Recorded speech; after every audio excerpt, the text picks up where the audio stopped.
would like to ask, rather, Senator Brant McCready if he can lead us in prayer. Father, Son, Holy Spirit, amen. Dear Lord, Heavenly Father, thank you for this day. I thank you for all the colleagues and keep them safe and healthy, and allow us to go with our hearts today and every day that we go. Our Father who art in heaven, hallowed be thy name. Thy kingdom come, thy will be done on earth as it is in heaven. Give us this day our daily bread, and forgive us our trespasses, as we forgive those who trespass against us. And lead us not into temptation, but deliver us from evil. Amen. Thank you very much. Senator Limtiaco, if you can lead us in the recitation of the Nefresi. Mastaklo gi hinasoko, e mastaklum gi corazonho, zani mastigo nanyashnyaho, o fesin maisato, para baihu protehi, zau defendi, I hinengi, cultura, I lenguaje, I aire, I hanum, zani tanu chamorro. Nirin Chaco de Derecho, Guinesu Stapa, Esti Huatit Magi Hihilo Biblia, Tani Banderahu, I Banderan Guahan. Thank you. And for the singing of the Guam hymn in Chamorro, Senator Munya Barnes, if you can lead us in that. And for the national anthem, Senator Morrison. No,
Thank you very much. I'll ask the clerk to please take roll call. Senator Tom Atta. Senator Tony Atta. Senator Uggan. Vice Speaker Cruz.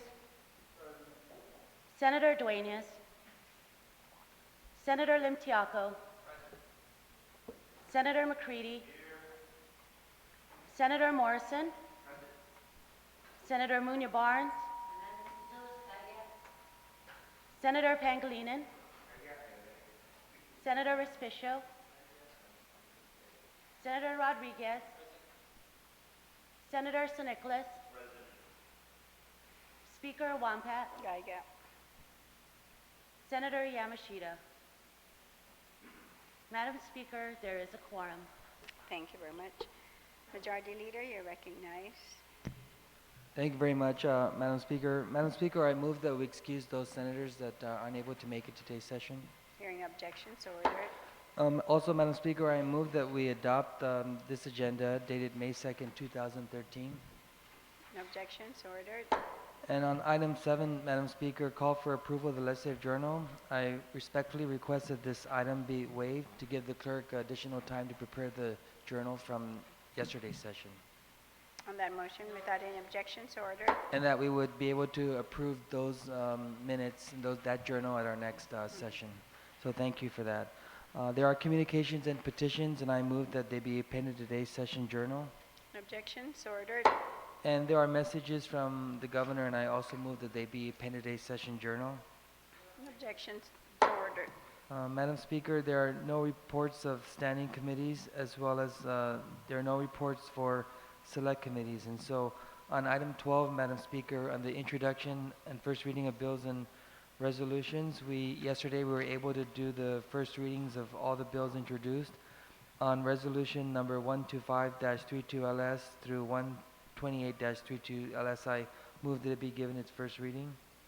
Objections, ordered. And Madam Speaker, on certificate number 19-32, I also move that it be given its first reading. Objections, ordered. Madam Speaker, I move that any resolutions or certificates of commendatory or condolence in nature introduced for the duration of this session day be adopted, and that the legal counsel work with the sponsor of these documents in its preparation, as well as having all senators be co-sponsors. Objections, ordered. Thank you, Madam Speaker. Madam Speaker, under legislative concurrence, I move that from the Committee on Health and Human Services, Health Insurance Reform, Economic Development, and Senior Citizens, on Senator Rodriguez's committee's report of the nomination of Mr. Henry Tidno to serve as Administrator of the Guam Economic Development Authority at the pleasure of the Governor as defined by the Organic Act of Guam and the local laws applicable to that position, beginning on February 4th, 2013, with Senator Rodriguez's committee's recommendation to confirm.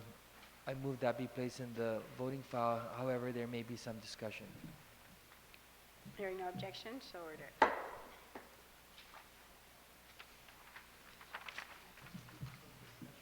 Yes, so on the confirmation of Henry Tidno as Administrator of the GITA Board, is there anyone who would like to speak on that?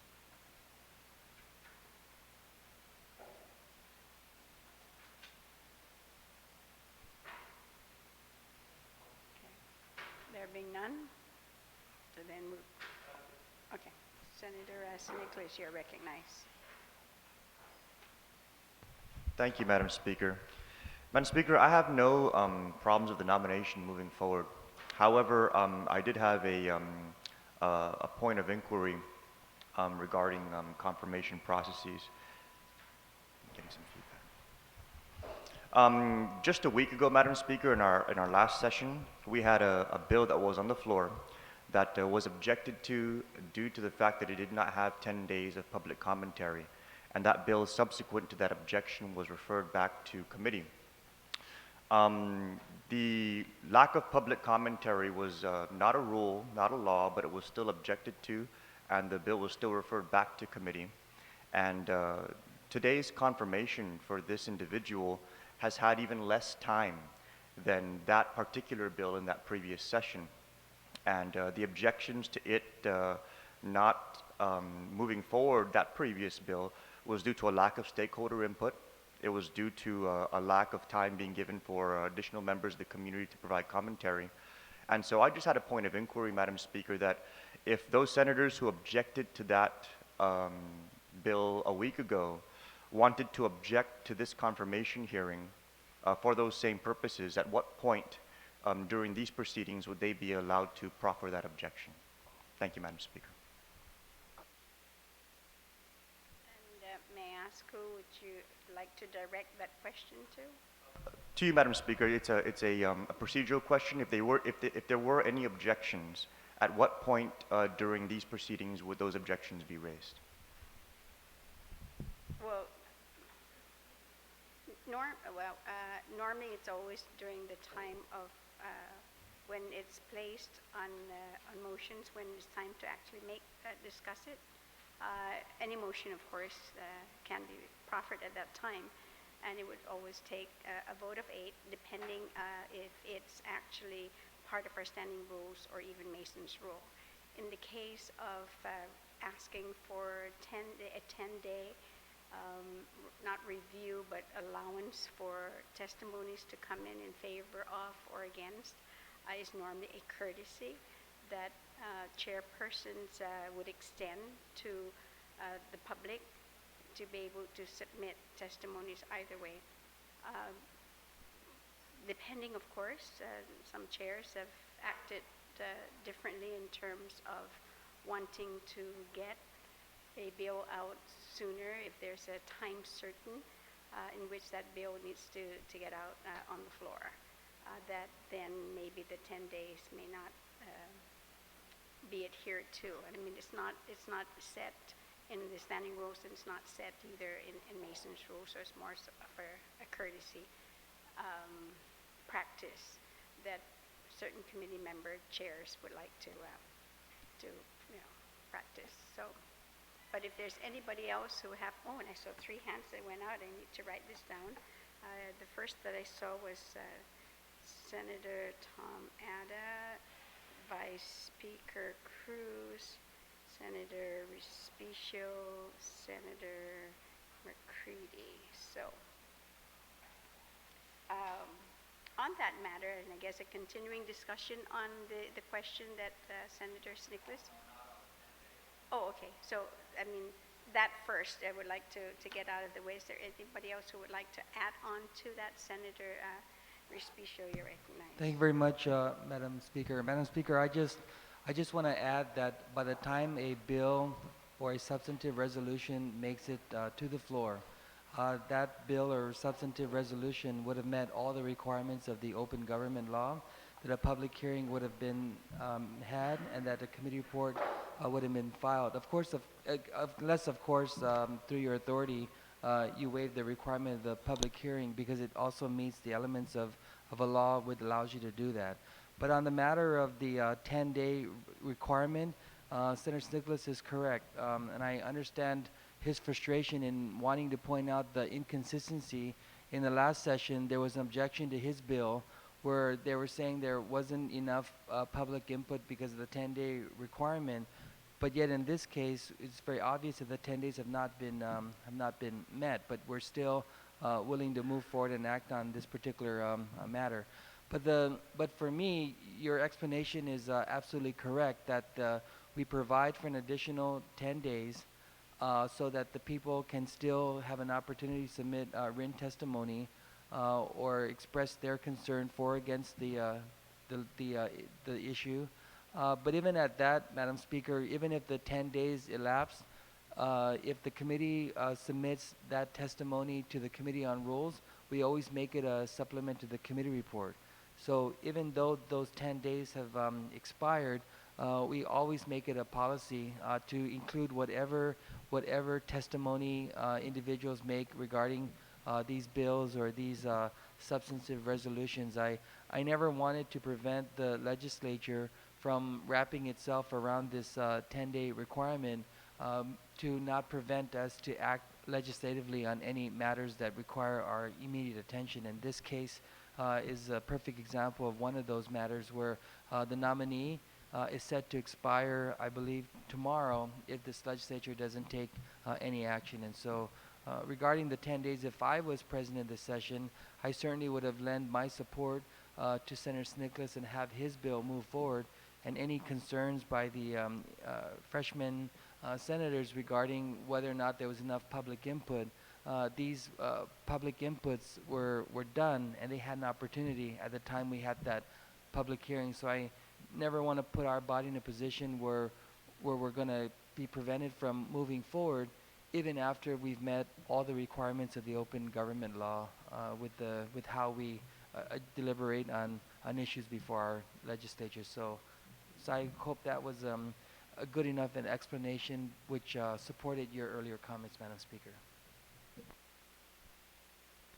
Thank you very much, Senator Especia, for that. And it is really through the Committee of the Rules as well that has set up a checklist in which the committee reports must adhere to in meeting the open government law, and not just that, but actually making sure that a committee report is complete in terms of announcements, the bill itself, the amended version, all those requirements before that can actually be, it may be on the agenda, but it would not be brought to the floor until such time that the committee report has been filed and also on a website. So COR has been very diligent in its responsibilities to make sure that all that happens to be transparent. And if there's anything else that anyone would like to add on, Vice Speaker, you're recognized on the matter of the questioning still. Before I would call those who would just like to speak on the nomination. Not yet. Okay. So it's now Senator San Nicolas. Then were we able to answer your question? Or you want to add on to that as well? Okay, Senator McCready. Thank you, Madam Speaker. I was the one who proffered the objection to Bill 88 going into the voting file last week, so I'm sure the question was kind of directed towards me. We have two totally different subjects here, and I know the transparency portion and staying consistent with the vote would call for an objection to this going to the voting file, but I believe that the committee report that I have in front of me for Mr. Taitano is complete. And none of the intentions of Mr. Taitano's confirmation yesterday wasn't in line with the intentions of us voting today. He had a public hearing, and he had overwhelming support at that public hearing. And basically nothing has changed. The reason for my objection last week was because two substitute versions of a bill had changed the entire intent. And I felt that we didn't have enough input from the public to go forward and vote on that certain bill. However, when you talk about this particular instance with Mr. Taitano, we have all the tangible information that we need to go ahead and proffer or to go ahead and vote as a body. Nothing has changed from yesterday or his public hearing date until today's vote. That's why I'm not proffering an objection. And the committee reports has 8 to confirm and 1 to report out only. Thank you, Madam Speaker. I think there's one thing that needs to be noted as well, is that when a bill is authored by whoever the sponsors are, whether it's, let's say, one individual, granted that that's the author's bill, once it goes, then the whole process starts to change when it goes through a committee hearing, regardless whether there's input or not, because there could public input, but there could be others again who are submitting testimonies later. But once it hits the floor, the bill no longer is owned by that author, but by now the body to be amended. And so it could very well then, yes, even change the language. And you've seen that in our deliberations, how many of our bills have actually been amended and changed. And also for the record, Madam Speaker, I agree with you, and I'm not disagreeing with the former senator's question, but I think in March, a certain individual had a public hearing on the 22nd, and we voted for him on the 25th. So, nothing has changed with a public hearing in March for this individual, and when it came into this body, there was no difference of intent. I could see if Mr. Taitano changed his position and wanted to be now the GVB general manager, we would have to have another public hearing, and I'll object to it. But there's nothing that has changed. And so, I don't see a problem on voting for Mr. Taitano's confirmation today. Senator, is it on the same subject? Okay, Senator Limtiaco. Madam Speaker, thank you for the opportunity to speak. Regarding the issue of the objection, I believe it's within the senator's purview to object to it if he'd like to. But the reason for the objection the last time was that the bill went from affecting Hagutnya and Tamuning to affecting the entire island. And we are talking about basically an unlimited access to issue alcohol licenses. So when we're trying to determine whether or not the senators in the body have enough information to make a decision to take liquor licenses from a cap, a ratio of 200 to 1 or whatever exists now, to basically just saying issue as many licenses as you want, and have not given enough time for people in the community to comment whether it affects their village or not, or certain nonprofit organizations, whether or not they promote drinking or not, to comment on it and the effect that it would have on the communities, that's a far different cry than a confirmation of a director. So, but having said that, the 10 days is important. It may not be a given rule, but I'm a firm believer that we should give the public enough time to comment on it. So if they would like to object, they should, and I would support them on it. Thank you. And Senator, you're right. At any point, of course, when any motion is made, normally it is those who like to speak in favor of the motion or those who may object. So absolutely, when I said that at that time. No, but we're just talking about at the time when you're on motions is what I'm saying, when there was, the objection. So I just want to make sure that, that is clear. Is there anybody else who wants to contribute to that discussion? Senator, then Senator Nicholas, you're recognized. Thank you, Madam Speaker. I raised the question because I believe that this confirmation has tremendous gravity, and no less gravity than Bill 88 had with regards to the alcohol licenses. That is a very important issue also. But Madam Speaker, when we're talking about the confirmation of the director of GITA, it's no light matter. Prices have been going up over the last 10 years more than wages, meaning our people have been going in the hole. The economy and the growth of our GDP, our island's economy, has been stagnant. People are paying more at the pump. People are paying higher bills. Their wages are not going up. These are all economic issues.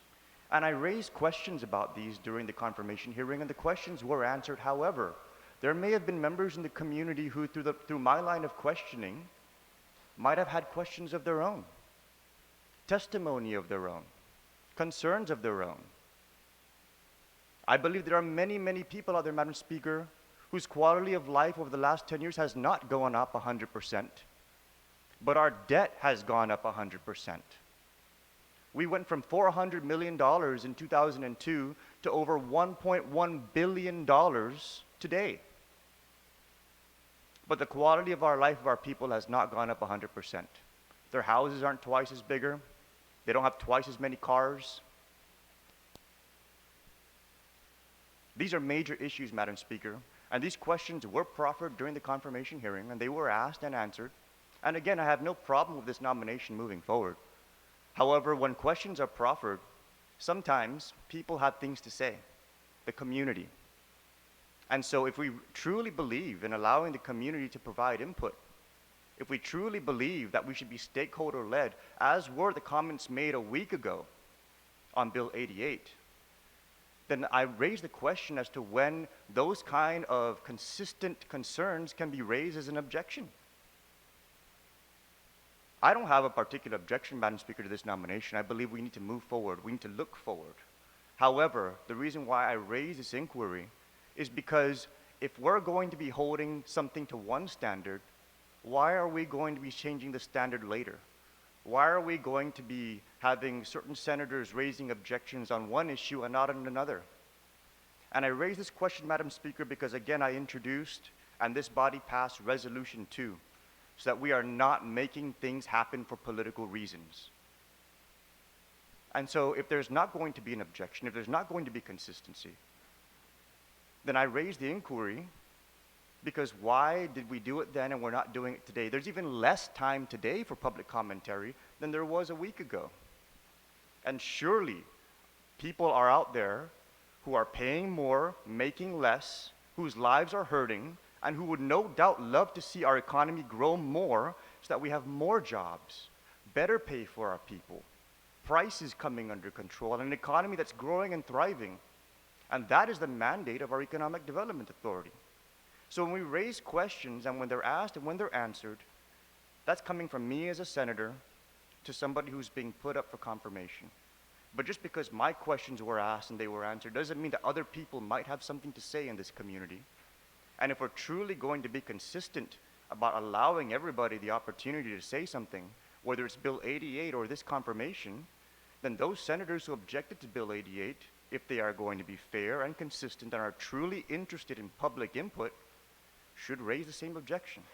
And that's why I raised this inquiry, Madam Speaker, because I wanted to find out whether or not they'd be given the opportunity to do so. Thank you, Madam Speaker.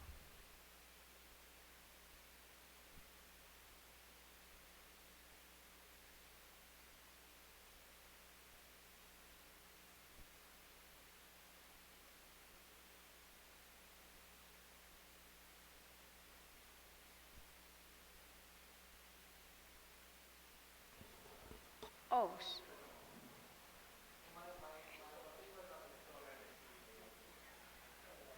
Okay, wait, so let me take a brief recess. We need to bifurcate the list that I have here.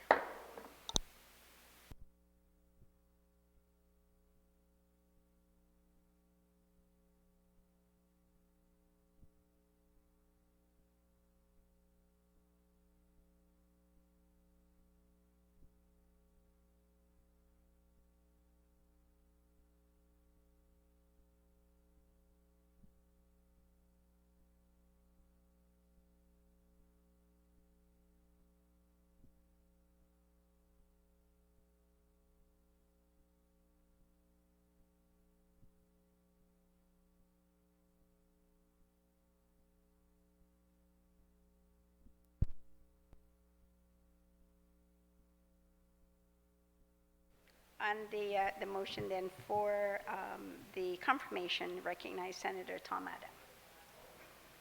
Well, thank you, Madam Speaker. I want to speak on the confirmation of the appointee for the Guam Economic Development Authority, Mr. Henry Taitano.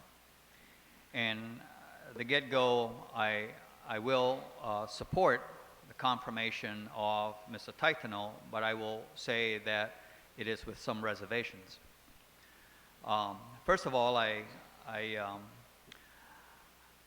believe the appointee is a diamond in the rough. He's a young, educated young man, probably needs more real-world experience to kind of smooth out those rough edges. But we all went through that. I know I did. And it wasn't until I was given the opportunity, similar to what he's being given now, was I able to smooth out those rough edges. And we often talk about wanting to develop the capacity of our young folks on this island so that as they go on in life, can contribute even more effectively to our community. And so because of that, I view him as that diamond in the rough. I think he has a lot of potential, but really needs to be given that real-world opportunity to further develop. And because of that, I'm willing to support his confirmation so that we're going to give him the rope to either grow, or he's going to take that rope and he's going to hang himself. The roughness I refer to right now is, of course, during the confirmation hearing, I posed a couple of questions to him, and I really was not satisfied with the responses that he gave. but I listened to it, and I would give him the benefit of the doubt.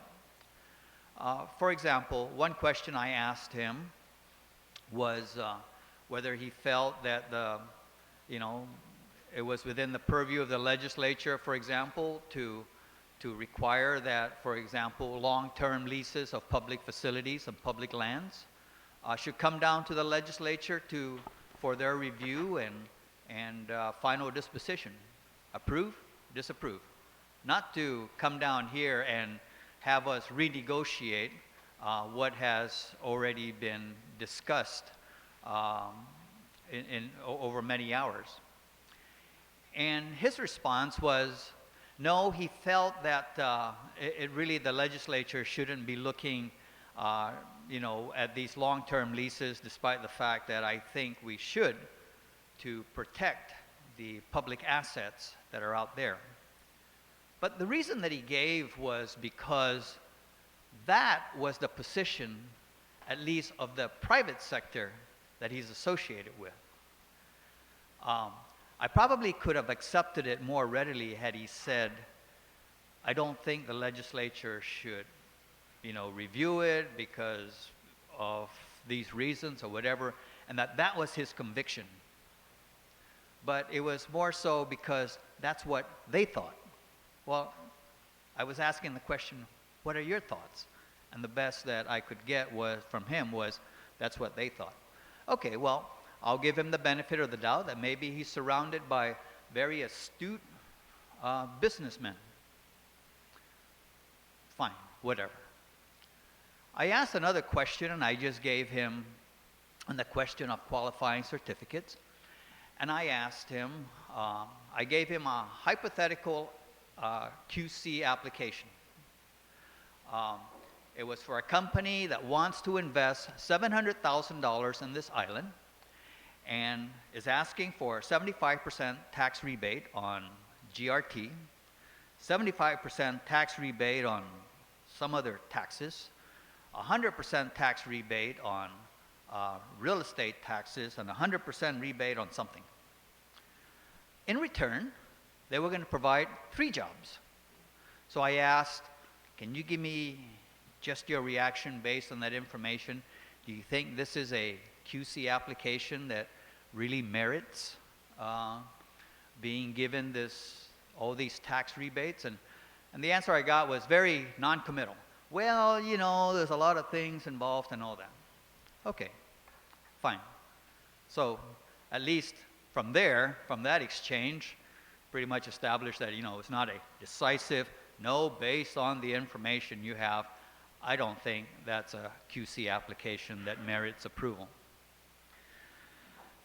So, again, I'm willing to give him that benefit of the doubt. And for me, he certainly has not. I've had a chance to observe this young man make presentations in front of large groups. I think he did an excellent job representing the island and all that. And so I believe he's got a lot of potential. Now, I've also been keeping an open mind and an open ear to other discussions about maybe why we should not confirm him. But the truth of the matter is I really haven't, at least to this point. I have not yet heard of, conclusive reasons that says, well, here's why we don't want to confirm him. Everything seems to be kind of circumstantial. It's kind of like he was standing here and these people were standing here and therefore he's guilty by association. And again, I could be wrong, but I have not heard that convincing argument as to definitely why you should not confirm him.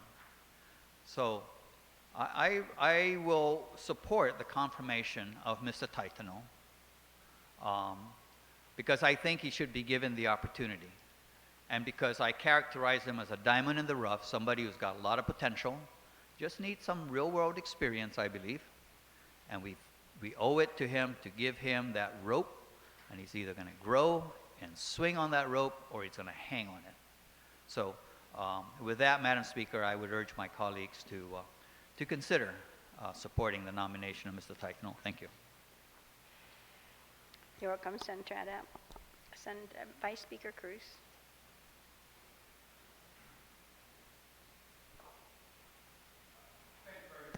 Thank you very much, Madam Speaker.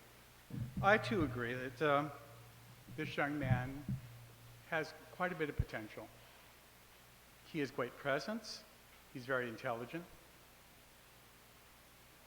He's been very entrepreneurial for years. And he's being given the opportunity to run Guam Economic Development Administration. And though I was the one that asked the OPA to do the audit of QCs because of my concerns about the QCs, I understand that the chairman at the beginning of the hearing the other day said he was going to have a separate hearing on QCs, so I did not ask questions on QCs. What I was concerned about was whether or not the nominee before us had any business interest, and would there be any potential conflict with him taking that position. And so I made mention of the fact that I was concerned about LLPs and LLCs. For those that don't understand that in the listening audience, this legislature, in a previous several years back, authorized the establishments of legal limited liability corporations and limited liability partnerships. I have my own personal apprehensions about those because of the fact that you can layer these things when you're doing your articles of incorporation, and after several layerings, you're not going to be able to find out who all is involved in certain things because they don't sign in their name, they sign as duly authorized representatives of other corporations, of some LLC or LLP. And so I asked, I said, do you have any involvements in any LLPs and LLCs? And you were sitting next to me, Madam Speaker, and you heard him say that he's divested himself of those relationships many years ago.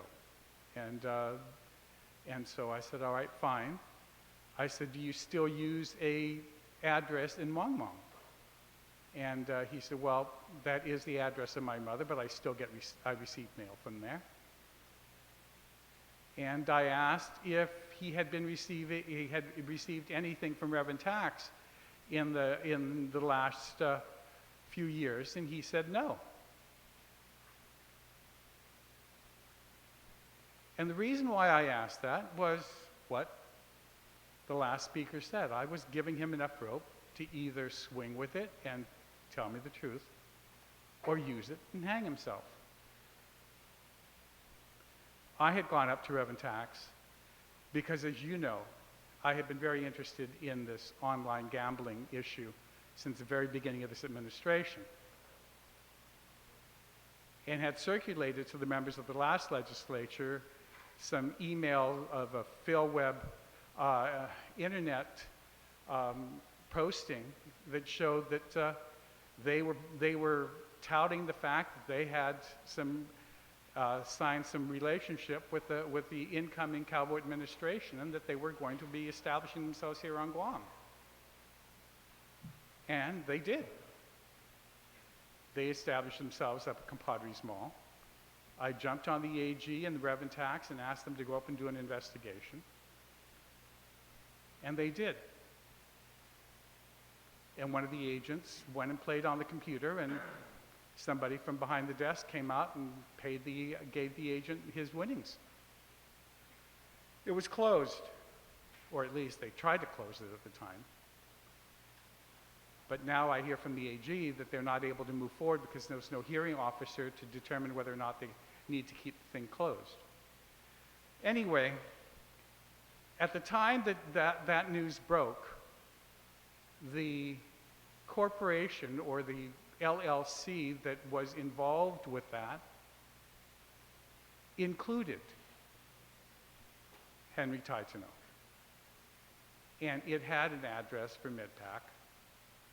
And everybody started to disclaim that they had any relationship to it, but it was out there.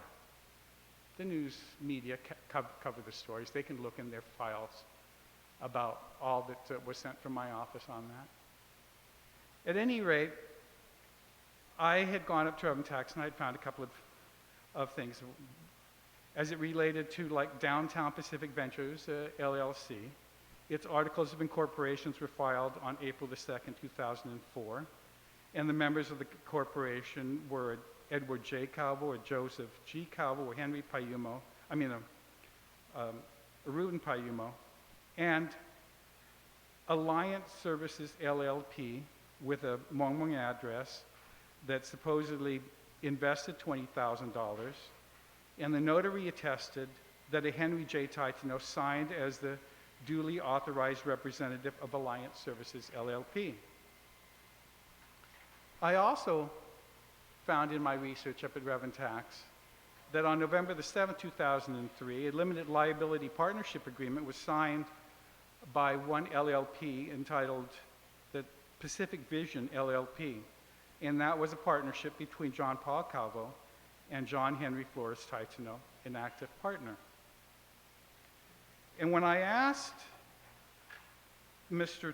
Taitano about whether or not he had received any correspondence from Reverend Tax, it was because when I went to Reverend Tax, I was provided with a copy of a letter that was sent to the Mongmong address, and I don't know if it was or was not received, but it was addressed to a John Henry Flores Taitano, active partner with a Mongmong address, and it was regarding fee for the limited liability partnership for Pacific Vision LLP. And letter reads as follows. Hafaday, Mr. Taitano. Enclosed is a copy of a recent letter that I forwarded to Mr. Edward J. Calvo relative to Pacific Visions LLP doing business as Alliance Services, $20,000 investment in Downtown Pacific Ventures LLC, Downtown Pacific Ventures LLC doing business as Pacific Isle Trading Corporation, was in business in the Agana Shopping Center from September the 2nd, 2004 through June 30, 2009. This office has no record of having received any filing and or payments of the required annual fee for limited liability partnership pursuant to section 25-5154, Title 18 GCA, Business Structure and Function. Enclosed are the form utilized for the annual filing and the official receipt for payment of the past due amount. Request that you also furnish us with the EIN number to ensure that things in the filings of the tax form 1065 are in place and signed by Reverend Tax. And there was also a copy of a form official receipt which stated that the annual fee that was due for the period of 2004 to 2011 for this for this Alliance Services, Pacific Vision doing business as Alliance Services was $4,000. In what was provided to us the other day, there was no mention of any outstanding tax liability. And so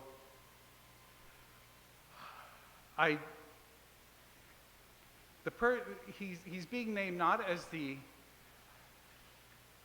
Energy Office Administrator, Madam Speaker. He's being nominated to the position and appointed to the position of the Guam Economic Development Administration. Yesterday morning, the good chairman, through one of his staffers, provided all of us in an email at 8:56 a.m. something that was forwarded to them by Mr. Taitano. He had gone up to Reverend Tax to supposedly clear his name. What he provided was a two-page, September 7th, 2012, amended annual notice for 2012 for the Pacific Ventures, which does not show Alliance or Mr. Taitsuno wanted any more. Madam Speaker, as the head of the Guam Economic Development Administration, I would have expected that he would have known that he could have and should have provided us with the dissolution agreement,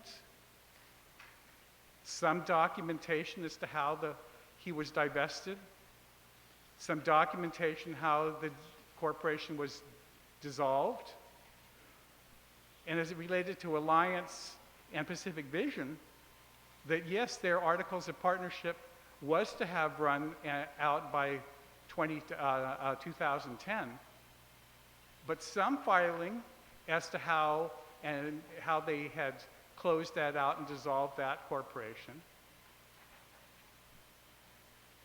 He's had more experience in the real world in business than many, except for a couple of us in here. I mean, a couple of you in here. He has had experience. He told us that he had 10 years with Honeywell. So it's not out of ignorance.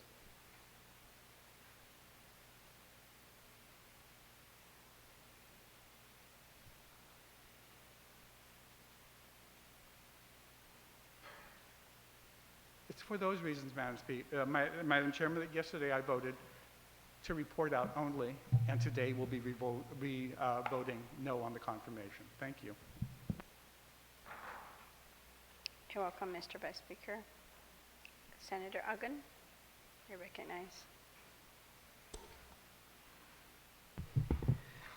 Buenas, Madam Speaker, and thank you very much for the opportunity to be able to speak on this nomination. You know, we've heard some comments about different perspectives, and I think it was very enlightening to hear about the response with regards to the QC question that was posed by one of our colleagues.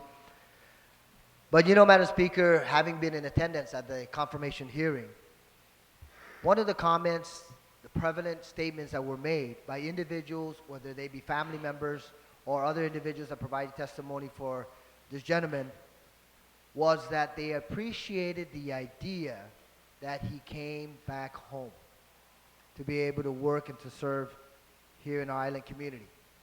And that stuck with me, only because even his mother had highlighted that she had, to some extent, discouraged his immediate return to the island so that he can continue his business activities and his work, his employment off island. But you know, Madam Speaker, when we have individuals such as Mr. Taitano come home and want to serve our island and our community, at least from my perspective, I try to give it a little bit added emphasis. But then we look at the appointment to this particular agency, the Guam Economic Development Authority Agency, that's tasked with, and has been highlighted by some of our previous speakers, about the focus of this particular agency on qualifying certificates. In the committee report, it also highlights about $8.6 million that remains outstanding that could conceivably go to support our local businesses on island, our small businesses. Also, in conjunction with that, there are other programs within the Guam Economic Development Authority, in addition to marketing Guam offshore so that businesses can come in and establish themselves here on island and provide the much needed jobs that one of our colleagues alluded to earlier. Yes, we need jobs for our people. And especially when we're looking at the tourism industry and the numbers perhaps breaking at the seams because we need additional rooms. That's another perspective that certainly whoever sits in this seat, in conjunction with the chief executive, have to go out and market our island community.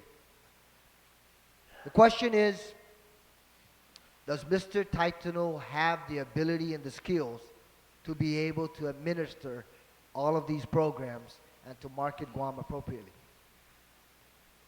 I'd say that he has the ability and the skills, but he's got a greater resource very much accessible to him. And that is all of his management and his employees within the Guam Economic Development Authority. Many of them have institutional experience. Many of them have been carrying out their responsibilities over the course of the past many, many years in serving within the Guam Economic Development Authority.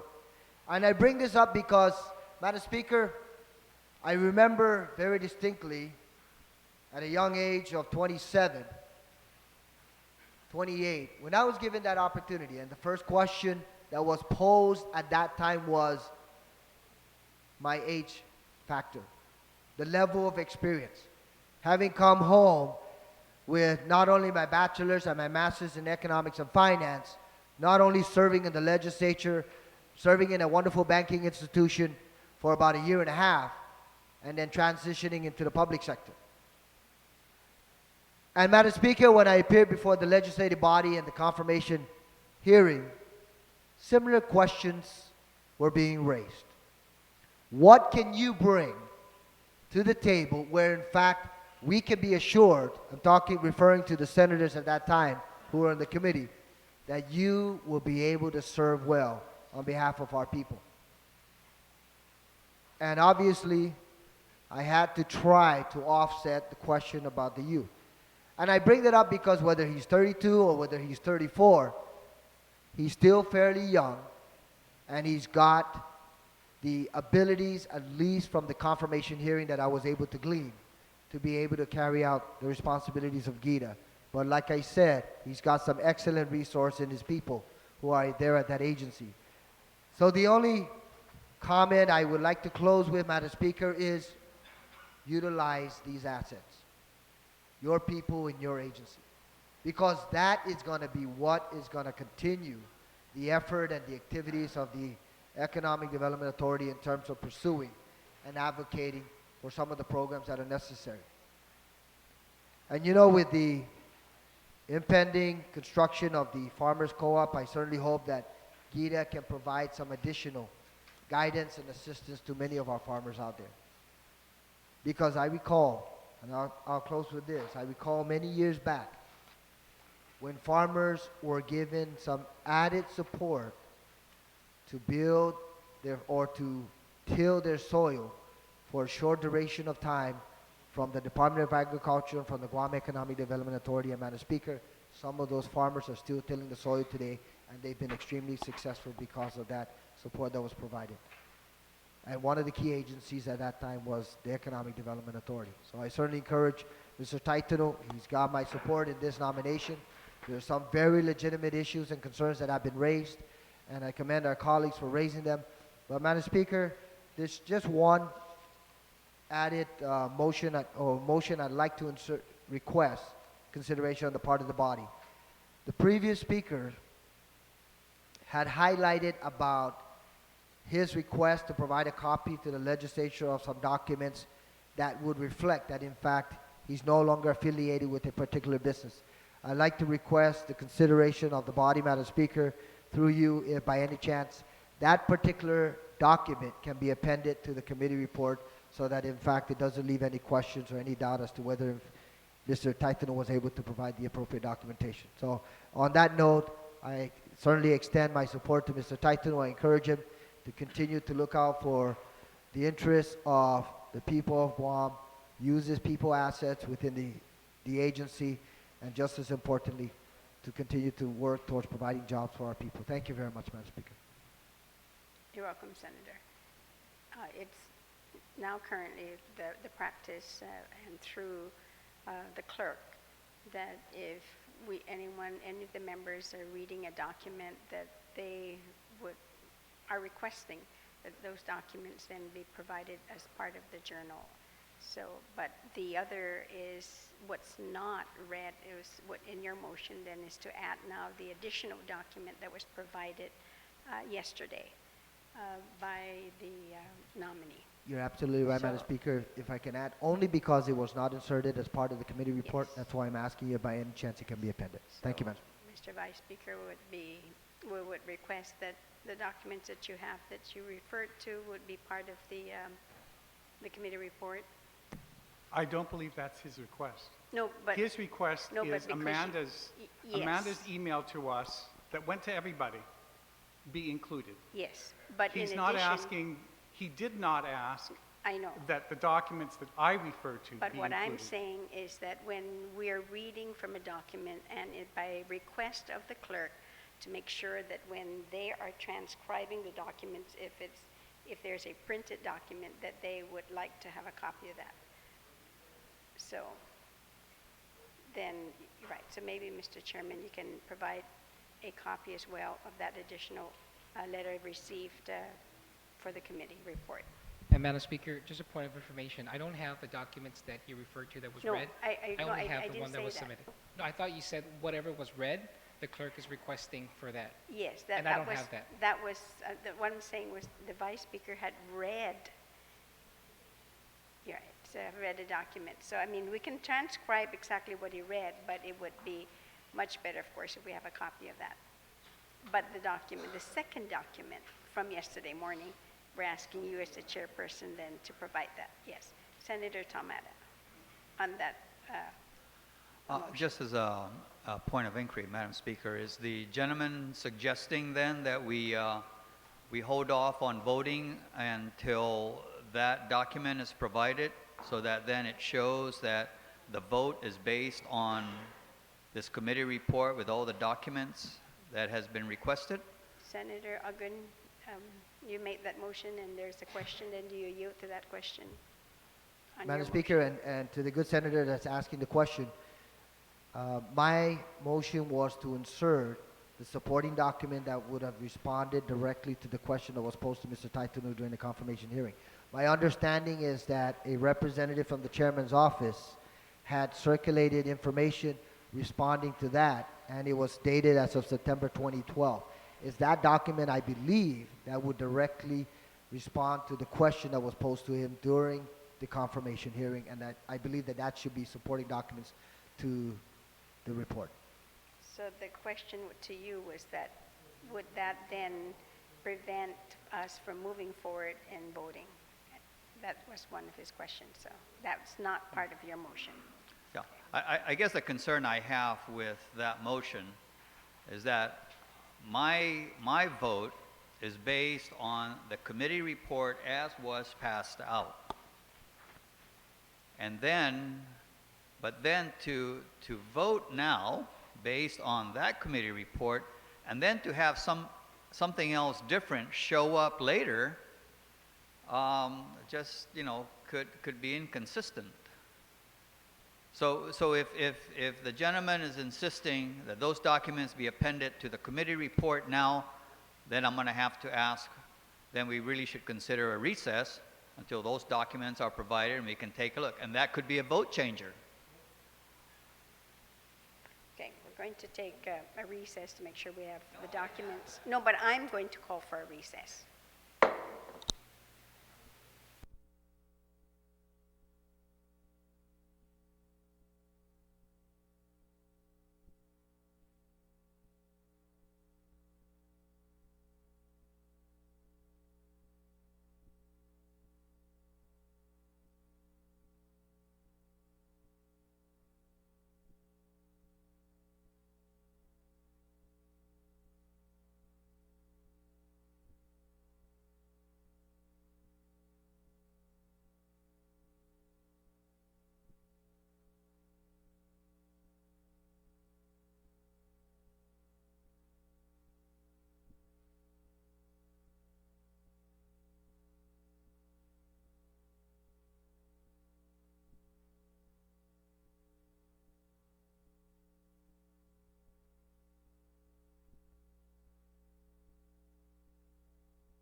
second session. I'd like to recognize the Senator Rodriguez, the chairman of the committee with oversight of GITA. So, Senator, you're recognized. Morning. Thank you, Madam Speaker. Madam Speaker, notwithstanding the issues that were raised earlier on the appointee, we have had discussions with our legal counsel and looking at the documents that were submitted by the governor's office, which was April 19, transmitting the appointment of Mr. Henry Taitano as the GITA administrator. There are some issues that need to be resolved with the governor's office and with GITA. However, I'd like to state for the record that with all this rush to have a public hearing and to come in today to specifically vote on it, there was that assumption that the 90-day appointment would have ended tomorrow, and so that's why we're here. However, based on what we received in terms of legal counsel, that 90 days starts when this appointment came before the legislature, which is April 19th. Therefore, that 90-day period, as I understand it, and that's something that the body would, if they would accept it, is that the 90-day starts when this was transmitted. However, saying earlier, there was some issues with the way it was transmitted, and that's where we're going to make these clarifications with the appointing authority. Okay. Wait, so then, your motion then would, because originally I know the majority leader had made that motion then on legislative concurrence was to place it on the voting file, and your motion would be to. I guess the motion would be to, since there's still that time frame, to refer it back to the committee, and for the committee to do if we need to another public hearing to resolve any of these issues that is outstanding, which I feel the appointee would be able to justify any of those lingering questions. So I'm wondering maybe whether the proper motion would be just to withdraw it rather than saying refer back to, just to withdraw it and then as if though it's still in its original form with the questions, of course, that you want to, the issues that you want resolved. But with, okay, So so just withdrawal. if that is the recommendation of council, then yes, so move. So on that motion then, without any objections, so thank you very much, Senator. Senator Respicio. Thank you very much, Madam Speaker. Madam Speaker, I just want to state for the record that given what our chairman who has oversight over the Guam Economic Development Authority has said, that I do hope that this issue is resolved as quickly as possible, and I do hope that we're able to determine when the 90 days starts, because I'm of the opinion, Madam Speaker, that the 90 days started when he was first hired by the board, subject to legislative confirmation, and so the 90 days does not begin at the time his confirmation packet was transmitted to us by the administration. Otherwise, we would be establishing a dangerous precedent if we're going to accept that kind of thinking, because it'll lead to the administration circumventing the advice and consent process of the legislature. And can you imagine if we provide or allow for a process that says that the governor or an autonomous or a semi-autonomous board, in the case of GITA, that requires an appointment to be subject to the advice and consent of the legislature? Can you imagine if they're allowed to serve in an acting capacity for as long as they want, and the loophole would be that the appointing authority just does not submit the necessary paperwork to the legislature in order for them to act? So I think this is an issue that we should focus our attention to, and I know that this is an issue that the legal counsel is concerned with and would help us resolve that. And so I certainly don't oppose to the motion that was just adopted, but I'm asking that we not go on the record to say that the 90 days begins when the appointment was received, but rather that 90 days began when he first was hired to be the acting administrator of GITA, and then we can base our arguments for or against that premise. But I just don't want the administration to think that they now have a legal loophole to allow for all of these people to serve in these acting capacities for an indefinite period, so that they just don't submit the application packet. So having said that, Madam Speaker, I think the other thing that we need to entertain is motion to adjourn, subject to call of the Speaker. Point of, If I may, yeah, a point of information is that, you know, I understand what the majority leader has just stated.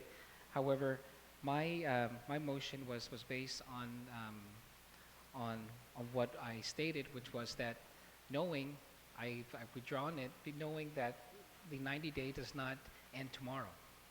And so what if I understand correctly, what the majority leader has stated is that we can't, you know, we should be careful, and I agree, that we say that it's, you know, we need to make sure we know when exactly the individual's 90-day started. Because if it started February 4th when the board had appointed him, then that 90-day ends tomorrow, and that, you know, I would like to be able to resolve it. That's why we're here today, is to resolve that. And so, but if it starts the day that it was submitted to us, then that means we have the additional time to do what we need to do. So if we could just make that very clear, Madam Speaker. I think what is happening here, and I think that this is probably the most opportune time that this actually has happened to address this issue, and it is a major concern, I know, of every chairperson, everybody here, when we address the appointment of nominees, of course, from the governor, whether they're in an active capacity or whether they're being appointed as a permanent position. Legal counsel definitely, and you've had conversations with her during the recess, is that she's you know, researching not just what the legislation actually addresses in terms of acting capacity for 90 days, but to actually go in further to the authority of GITA in their appointment as well, that could, you know, potentially, yes, determine the expiration date. I am leaving, of course, at least if the fact is that we're looking at February 4th, then and I know the motion would be subject to the call of the Speaker, that I'm making, you know, my pledge to call session as quickly as possible, depending on the research by legal counsel on either dates that, you know, we're addressing. Point of order, Madam Speaker? Yes. Madam Speaker, I rise to a point of order asking if the body can then consider that a motion be just made to withdraw the nomination, period. And this discussion of whether or not his appointment will end on May 3rd or 30 days after we receive the confirmation, that should be a separate issue. I just rose to a point of concern that the motion was premised on the fact that his 90 days does not expire the time he was first serving as GITA, but rather it be expired 90 days after he received the confirmation packet, thereby giving him a little bit more time. So I just maybe ask that the motion be entertained on the premise that it just be withdrawn, period, and that this discussion of when the 90 days end, that should not be a matter for us to even discuss or resolve at this point. And that was the only concern I had. But I certainly support the Oversight Chair's concern and position on this matter. Yes, but there was a caveat, of course, in his But the motion was discussion. made on the premise that, On the premise, you're that right. there was a So- belief that the 90 days does not end tomorrow. Yes. So Senator Rodriguez, and notwithstanding the House rules and the actions that the body has taken, that would you like to then to make that, you know, motion? I don't think I understand it. Can you please repeat what is being asked? What we're based on what Senator Respicia basically had pointed out, a point of order, is that if that is the motion that, you know, you want to make, where it's just a motion to withdraw, but the body has already taken action, so then, you want to reconsider the actions of the body in its previous adoption of your motion to then go back, and then there'll be no objection, hopefully no objection for that, and then you state again now your new motion, and the motion is just to withdraw. That's fine, Madam Speaker, but I'm just going to go on the record again as saying that it's still, I mean, you'll be on record in terms of your discussion, but the motion, of course, will be different. The motion is just to if that's what's going to take us to Yes. move forward Yes. Procedurally, I So, would do and, that. and I would allow but you, of course, yes. to preface, of course, your motion with some discussion and some of the concerns that you have. Absolutely. And so, yes, I would do that. I would agree to do that, Madam Speaker. But just as you said, I want to make sure that my statements are still intact, that, those are my beliefs on the timelines and that this nomination not dying as of tomorrow. So now you're So, yes, so Wis- motion to withdraw or to notwithstanding? reconsider That's the right. action to the body. That's right. So to reconsider the action to the body in which we had adopted the motion with a caveat. Are there any objections to withdraw that? No objections, so ordered. Now your new motion then would be now To motion to... simply withdraw. Yes. That's right. So on that motion then to withdraw, no objections, so ordered. Thank you very much, Senator. Thank you. Senator Respicio.